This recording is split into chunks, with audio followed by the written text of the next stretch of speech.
Most sesame chicken fails for two reasons: soggy chicken and flat rice. Today, I'll show you how to fix both, using the same principles chefs use. I'm John, I cook professionally, and I want you to understand why this works, not just copy it. Learn the method, not the recipe. Ensure you thoroughly rinse your basmati rice. This is one of the steps that many people get wrong. Basmati rice, when made properly, is super light and fluffy. Toasting basmati in whole butter is one step that sets it apart from other rice. Basmati rice can take on any flavor you desire. I would suggest just using dry seasonings for now, as using fresh or frozen vegetables can throw off the hydration of the rice and must be accounted for. Today I flavored the rice using my curry love spice. This makes a really easy and elegant way to add a lot of flavor to the rice. You don't have to use mine, you can always use your own favorite spice blend. Toasting the curry into the rice and butter brings out the true flavor of the seasoning.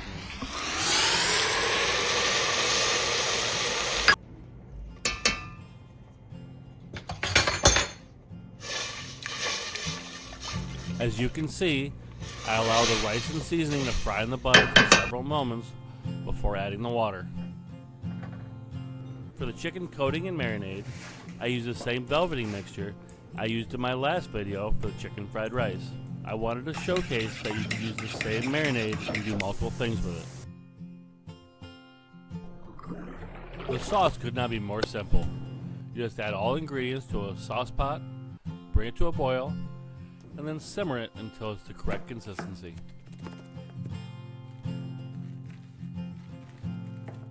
Now that you have your sauce cooking, it's time to start prepping your vegetables. I mix the Napa cabbage, radicchio, and broccoli stems together and add that separately from the other vegetables. I don't want them getting overcooked. When I cut green onions, I always want to separate the bulb and transition stem from the green leafy part. I use the transition stem and bulb, and I saute that with the aromatics. I use the green leafy part and cut that on a bias and use that as a garnish at the end.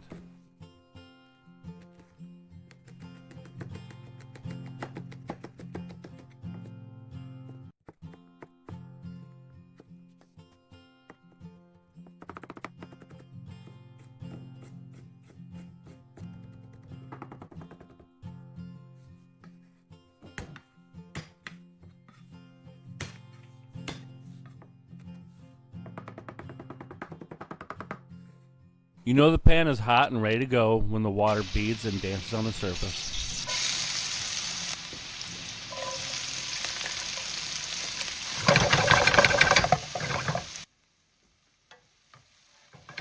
When I'm ready to add my cabbage mixture, I push the pepper mixture over to one side and I allow the pan to get hot for several minutes before I add the cabbage. Here I season the vegetables with my curry love spice, although you can use any curry spice blend you have.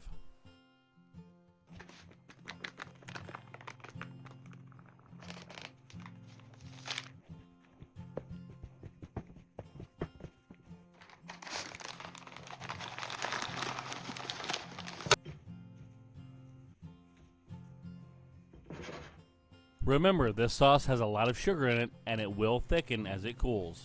Dropping the chicken in one piece at a time allows the fryer to hold temperature better and it keeps the chicken from sticking together as it fries. As the vegetables finish cooking, I season them with soy sauce and then deglaze the pan with Shaoxing wine. Shaoxing wine is a type of Chinese cooking sherry that is very sweet and flavorful.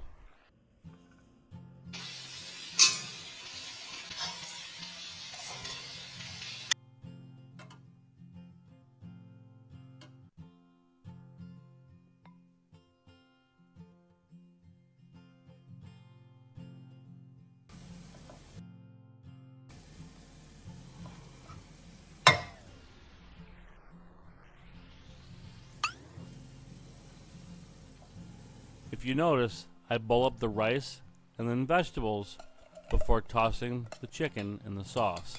I want the chicken to be crispy as possible, so I do not toss it in the sauce until the very last minute before I plate it, and then serve right away.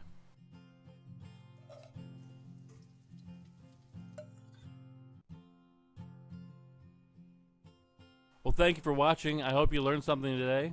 The recipes will be in the description below. Always cook with love. Follow for more.